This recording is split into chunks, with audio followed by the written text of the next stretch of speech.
آج کل جو وبا پھیلی ہوئی ہے وائرس کی، اس نے حکومتی قانون کے تحت اکثر لوگوں کو گھروں میں بند کر دیا ہے۔ اور یہاں ایک اچھی بات جماعت میں اس لحاظ سے پیدا ہو رہی ہے، لوگوں میں بھی بعض جگہوں پہ ان کا خیال آ رہا ہے، لیکن جماعت میں خاص طور پر توجہ ہے دنیا کے ہر ملک میں کہ خود عمل احمدیہ کے تحت، والنٹیئرز کے تحت جہاں جہاں مدد کی ضرورت ہے، لوگوں کو جنس پہنچانے کے لیے، دوسری سہولیات پہنچانے کے لیے، دوائیاں پہنچانے کے لیے وہ کر رہے ہیں۔ تو یہ جو حق ادا کیے جا رہے ہیں، یہ ایک ایسا نمونہ پیش کر رہے ہیں جس سے اپنے تو فائدہ اٹھا رہے ہیں، غیر بھی فائدہ اٹھا کر متاثر ہو رہے ہیں۔ بس یہ سوچ جو آج کل پیدا ہوئی ہے، انسانی خدمت کے لیے بھی یہ سوچ ہمیشہ ہمارے اندر قائم رہنے والی ہونی چاہیے، نہ کہ صرف ہنگامی حالات کے لیے۔ بہرحال اس کے علاوہ روحانی فائدے کیا ہیں؟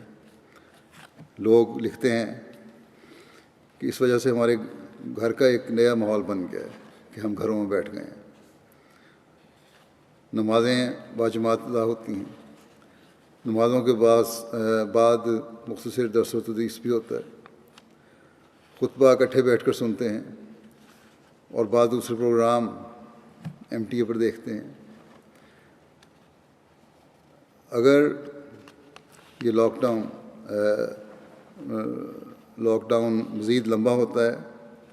تو پھر اس رمضان میں، اگر یہ پورے رمضان تک حاوی رہتا ہے، تو اس طرح باجماعت نمازیں اور درس و تدریس کو مزید توجہ سے ادا کرنے کی ہمیں کوشش کرنی چاہیے۔ بچوں کو چھوٹے چھوٹے مسائل بھی سکھائیں اور بتائیں، جیسا کہ پہلے بھی میں نے ایک خطبے میں کہا تھا کہ اس طرح اپنا علم بھی بڑھائیں اور بچوں کا علم بھی بڑھائیں، اور دعاؤں کی طرف توجہ دے کر خاص طور پر اللہ تعالیٰ سے رحم مانگیں، اپنے لیے بھی اور دنیا کے لیے بھی۔ بس یہ دن جو اللہ تعالیٰ ہمیں دے رہا ہے، اس کا بھرپور فائدہ اٹھانا چاہیے۔ اس وبا نے عموماً گھروں میں جو ماحول پیدا کر دیا ہے، جیسا کہ میں نے کہا، اس میں مزید بہتری کی طرف ہمیں توجہ دینی چاہیے، نہ کہ ان گھروں کی طرح ہو جائیں جن کے بارے میں عموماً دنیا دار گھروں کے بارے میں عموماً آتا ہے کہ گھروں میں لڑائیاں اور فساد بڑھ گئے ہیں اور بے چینیاں بڑھ گئی ہیں۔ ایک نیک ماحول میں تو اس نیکی کی وجہ سے جو ہمیں جس کی طرف کرنے کی طرف ہمیں توجہ دلائی گئی ہے، ہمارے ماحول بہتر ہونے چاہیے۔ بعض دفعہ مرد اس ماحول کا مکمل حصہ نہیں بنتے،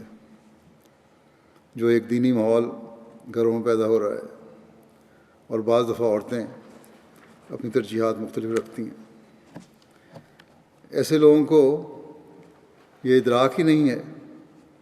کہ ایسے حالات میں کس قدر اللہ تعالیٰ کی طرف جھکنے اور اس کی رضا حاصل کرنے کی ضرورت ہے۔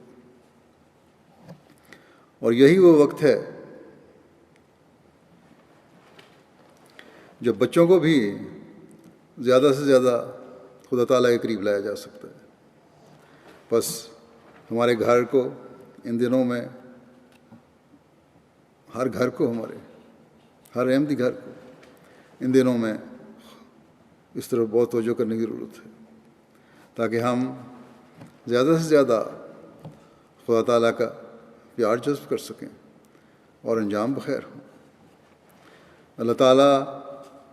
ہمیں تقویٰ کی حقیقت کو سمجھنے کی اور اس پر کاربند ہونے کی توفیق عطا فرمائے۔